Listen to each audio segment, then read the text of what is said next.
नमस्ते. मी श्रीमती विद्या Bhadke, Shri Shivaji high school Bodegaon येथे उपशिक्षिका म्हणून कार्यरत आहे.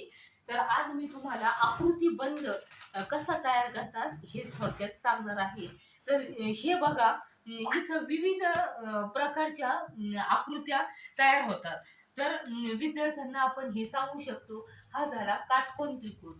तर ही झाली हा पाया, हा ही उंची आणि हे कर्ण. तर अशा प्रकारे आपण विविध आकृतीच्या साहाय्याने हा छोटा त्रिकोण झाला, हा मोठा त्रिकोण झाला, हा छोटा त्रिकोण, हा मोठा त्रिकोण आणि हा झाला चौरस. तर इथं हे झाला चार समभुज चौकोन.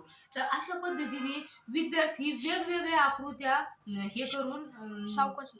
वेगवेगळ्या आकृत्या करेक्ट करून एक छान अशी आकृती तयार होती बघा.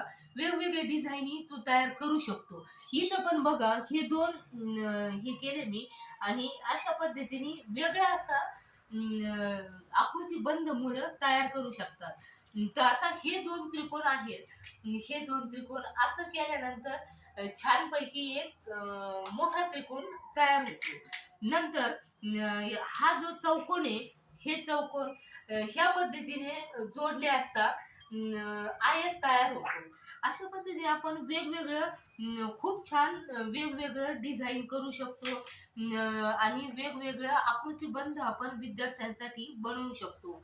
वेगवेगळ्या रंगाचे आपण घेऊन त्यांना एक्सप्लेन करू शकतो किंवा होडी दाखवायची असेल तर छानपैकी आपण वेगवेगळे असं आकार याला देऊ शकतो आणि विद्यार्थ्यांना ती संकल्पना लक्षात पण राहू शकते.